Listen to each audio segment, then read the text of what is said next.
వంశీని పోలీస్ కస్టడీకి ఇవ్వాల్సిన అవసరం లేదని మాజీ ఏఐజీ పొన్నవోలు సుధాకర్ రెడ్డి వాదనలు వినిపించారు. వంశీని జైల్లో హింసాత్మక వాతావరణంలో ఉంచారన్నారు. దీంతో వంశీ ఏ పరిస్థితులను ఎదుర్కొంటున్నారు అన్నది వంశీ నుంచి లెటర్ తీసుకోవాలని న్యాయమూర్తి ఆదేశించారు. మరోవైపు సీన్ రీకన్స్ట్రక్షన్ కోసం సత్యవర్ధన్ పోలీసుల వద్దే ఉన్నారు కాబట్టి వంశీ అవసరం లేదన్నారు. సుప్రీంకోర్టు తీర్పు ప్రకారం సెల్ ఫోన్ సీజ్ చేయాల్సిన అవసరం లేదని వాదించారు పొన్నవోలు.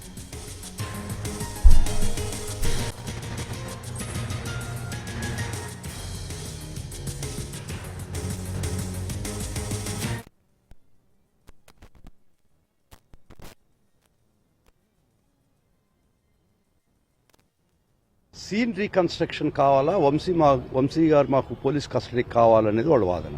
సీన్ రీకన్స్ట్రక్షన్ కి సత్యవర్ధన్ మీ చేతిలో ఉన్నాడు కదా, అతన్ని తెప్పొచ్చు కదా, ఆయన చేత రీకన్స్ట్రక్ట్ చేయొచ్చు కదా. వంశీ ముద్దాయితో పనే ఉందని మా వాదన చెప్పడం జరిగింది. సెల్ ఫోన్స్ తీసుకోవాలా అని కస్టడీ అడిగారు. ఆర్టికల్ 20 క్లాస్ 3 రాజ్యాంగం ఆర్టికల్ ప్రకారం సెల్ఫ్ ఇన్క్రిమినేటింగ్ ఎవిడెన్స్ ఏ ముద్దాయి ఇవ్వాల్సిన అవసరం లేదని మేము కోర్టులో చెప్పిన వాదన. సుప్రీంకోర్టు గత జడ్జిమెంట్ల ప్రకారం, తీర్పుల ప్రకారం ఎవరు కూడా సెల్ ఫోన్లు అడగడానికి లేదు, ఇవ్వాల్సిన అవసరం లేదని తీర్పులు కూడా మేము కోర్టు వారి దగ్గర ఉటంకించడం జరిగింది. వల్లభనేని వంశీ గారి దగ్గర నుంచి ఒక అఫిడవిట్ తీసుకుని వచ్చి కోర్టులో ఈరోజు సబ్మిట్ చేయడం జరిగింది.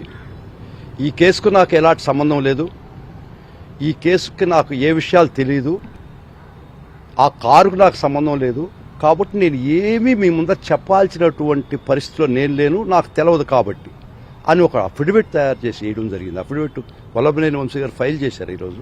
సీన్ రీకన్స్ట్రక్షన్ కావాలా, వంశీ గారు మాకు పోలీస్ కస్టడీ కావాలనేది వాళ్ళ వాదన. సీన్ రీకన్స్ట్రక్షన్ కి సత్యవర్ధన్ మీ చేతిలో ఉన్నాడు కదా, అతన్ని తెప్పొచ్చు కదా, ఆయన చేత రీకన్స్ట్రక్ట్ చేయొచ్చు కదా. వంశీ ముద్దాయితో పనే ఉందని మా వాదన చెప్పడం జరిగింది. సెల్ ఫోన్స్ తీసుకోవాలా అని కస్టడీ అడిగారు. ఆర్టికల్ 20 క్లాస్ 3 రాజ్యాంగం ఆర్టికల్ ప్రకారం సెల్ఫ్ ఇన్క్రిమినేటింగ్ ఎవిడెన్స్ ఏ ముద్దాయి ఇవ్వాల్సిన అవసరం లేదని మేము కోర్టులో చెప్పిన వాదన. సుప్రీంకోర్టు గత జడ్జిమెంట్ల ప్రకారం, తీర్పుల ప్రకారం ఎవరు కూడా సెల్ ఫోన్లు అడగడానికి లేదు, ఇవ్వాల్సిన అవసరం లేదని తీర్పులు కూడా మేము కోర్టు వారి దగ్గర ఉటంకించడం జరిగింది. వల్లభనేని వంశీ గారి దగ్గర నుంచి ఒక అఫిడవిట్